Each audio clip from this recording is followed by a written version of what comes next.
Tu t'es déjà senti épuisé de vouloir tout gérer, de planifier, courir, ajuster, insister, et malgré tout, voir que rien ne semble sous ton contrôle.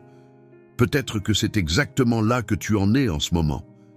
Tu essaies de garder la foi, de ne pas te décourager, de croire, mais au fond, en silence, tu es sur le point d'abandonner. C'est difficile de faire confiance quand tout autour crie l'incertitude, quand les résultats ne viennent pas, quand les prières semblent sans réponse, quand tu fais tout ce que tu peux et que rien ne bouge. Et si ce qui freine ta marche n'était pas un manque d'effort, mais un manque de confiance, la vérité, c'est que beaucoup prient, mais ne font pas confiance, parlent de foi, mais veulent encore tout contrôler. Et dans cet effort constant, l'âme s'épuise, parce que faire confiance demande quelque chose d'effrayant. Lâcher prise, renoncer, à faire à sa manière, cesser de courir après le contrôle. Et peut-être qu'aujourd'hui, Dieu te dit « Apprends à faire confiance. Je n'ai pas besoin de ta force. J'ai besoin de ton abandon. » Cette décision pourrait tout changer. Pas parce que tout va se résoudre d'un coup, mais parce que tu vas enfin trouver du repos, en sachant que ce qui est entre les mains de Dieu est en sécurité. Faire confiance à Dieu semble simple, jusqu'au moment où tu dois vraiment le faire, jusqu'à ce que tu n'aies plus de réponse, que tout ce que tu avais construit commence à s'écrouler, que le plan A échoue, et que tu réalises que tu n'as plus de plan du tout. Le vrai défi est là.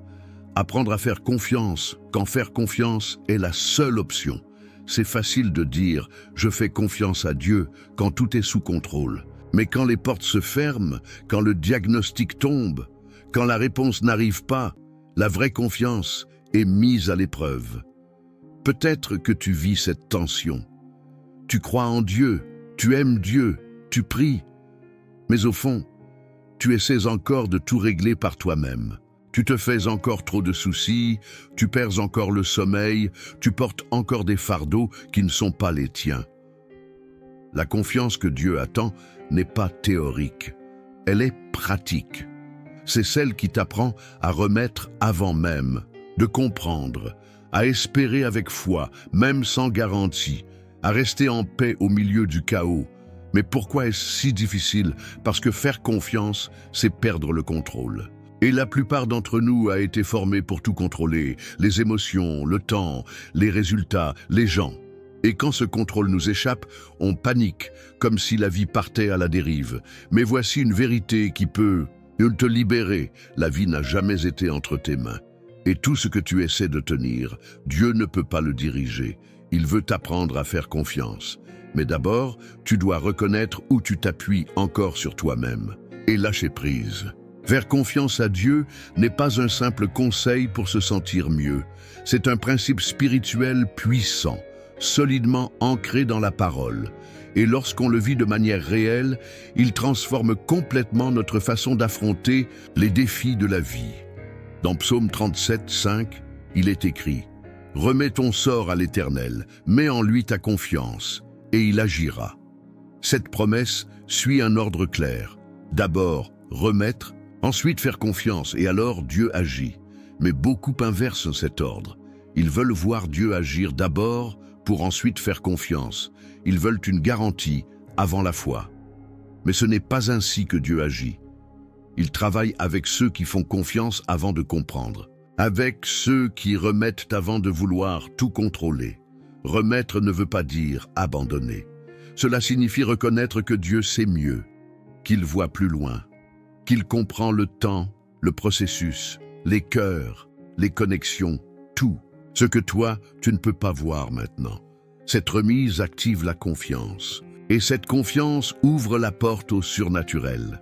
Le plus que Dieu promet de faire ne dépend pas de ton effort, mais de ton abandon. Et c'est dans cet abandon que naît la paix. Pas une paix fondée sur les circonstances, mais une paix qui vient de cette certitude.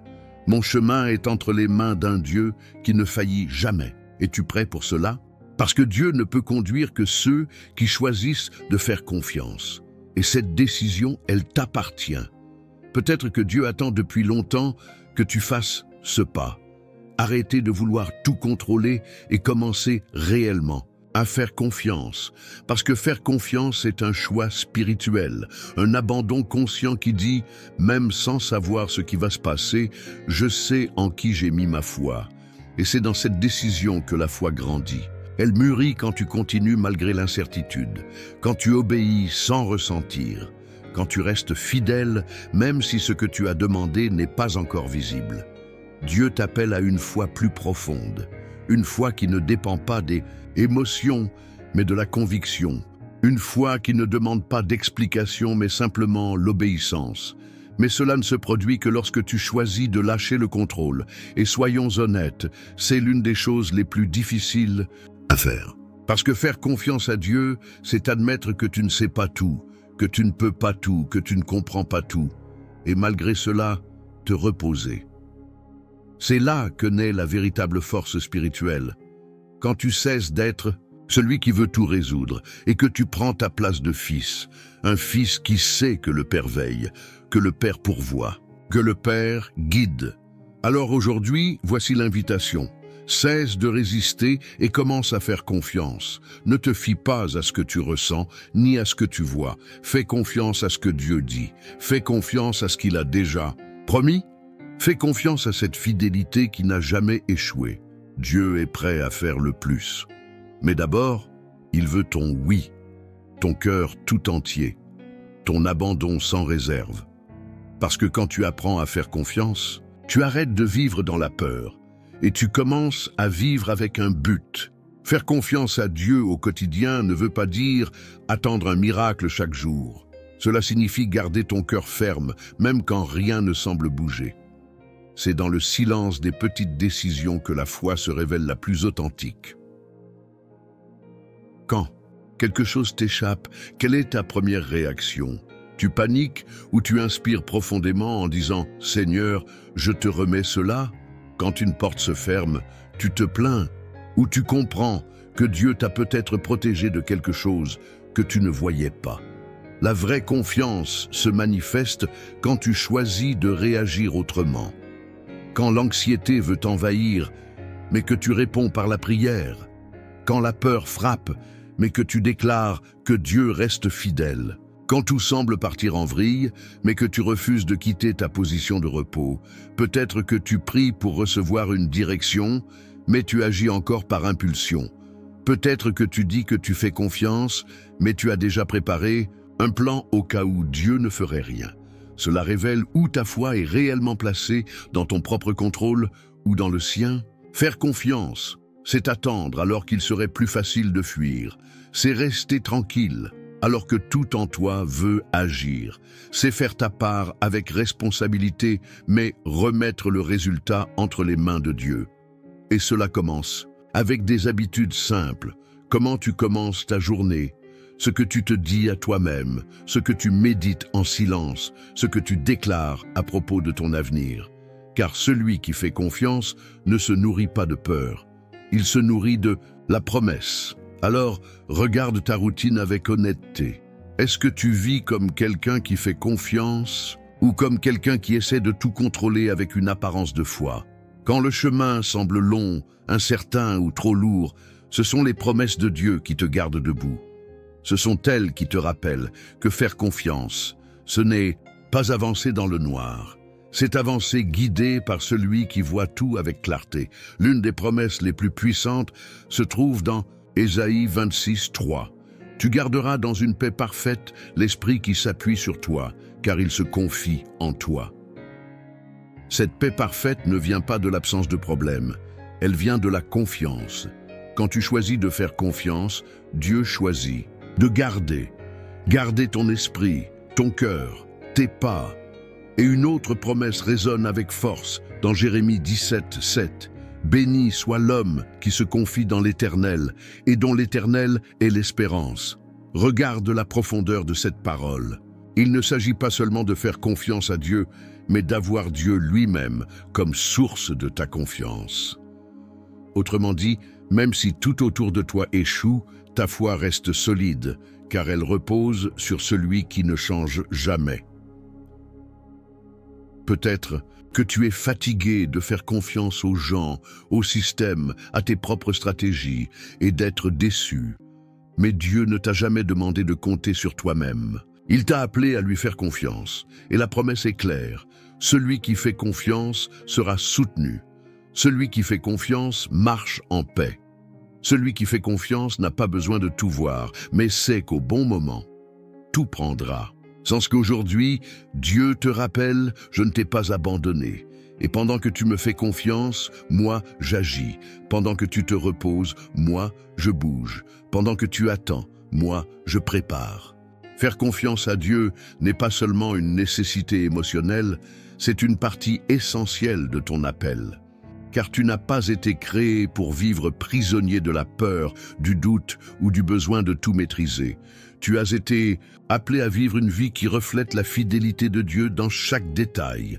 Et cet appel demande de la confiance, pas une confiance aveugle, mais une confiance mature. Celle qui regarde en arrière et voit la main de Dieu dans les moments où tout semblait perdu. Celle qui regarde le présent et choisit de croire, même si tout semble dire le contraire. Celle qui regarde l'avenir et dit « Je ne sais pas comment, mais je sais avec qui je marche ». Peut-être que Dieu t'appelle à quelque chose de nouveau, un temps de croissance, un lieu où ta foi devra être plus grande que ta logique. Mais avant de t'y conduire, il veut t'apprendre à lui faire confiance, parce que ce qu'il a pour toi est trop grand pour être soutenu par ta propre force. Ce qu'il veut construire nécessite une base solide, et cette base, c'est la confiance. C'est pour cela que certaines choses ne sont pas encore arrivées, parce que Dieu ne veut pas seulement te remettre une bénédiction, il veut te préparer à la porter. Il cherche la maturité, pas seulement le désir, la confiance, pas seulement l'émotion. Ton appel ne dépend pas de ta performance, il dépend de ton abandon, de ta dépendance, de ton oui, même avec la peur, de ta capacité à dire « Seigneur, je n'ai pas tout, mais je t'ai toi, et cela me suffit, le ciel est en train de t'aligner. » Le moment approche, et ce qui te soutiendra quand tu y seras, c'est exactement ce que tu es en train d'apprendre maintenant, faire confiance. Tu es arrivé jusqu'ici, peut-être le cœur serré, plein de doutes, avec des prières silencieuses que personne n'a entendues, mais Dieu, lui, les a entendues. Et maintenant, il t'invite à vivre d'une nouvelle manière, avec confiance. Faire confiance ne va pas effacer toutes les épreuves, mais cela va transformer ta manière de les traverser. Cela va retirer le poids du contrôle, apaiser ton esprit, repositionner ton cœur. Car faire confiance, c'est se reposer en sachant que Dieu ne se trompe jamais, n'arrive jamais en retard, n'abandonne jamais. Si jusqu'à aujourd'hui tu as vécu en essayant de tout tenir entre tes mains, le moment est venu de lâcher prise. Pas comme quelqu'un qui renonce, mais comme quelqu'un qui a enfin compris. Le meilleur endroit pour ton chemin, c'est entre les mains de Dieu. Peut-être que tu ne vois pas encore tout clairement, mais lui, il voit, il est déjà devant, et il te dit « Fais-moi confiance, un pas à la fois. Moi, je m'occupe du reste. » Alors, maintenant, je te pose une question. Si tu croyais vraiment que Dieu prend soin de tout, qu'est-ce qui changerait? Dans ton attitude aujourd'hui, avant de repartir, respire profondément. Dis avec sincérité, « Seigneur, je te fais confiance, mon chemin est entre tes mains, et ensuite, continue, parce que Dieu a déjà commencé à agir. »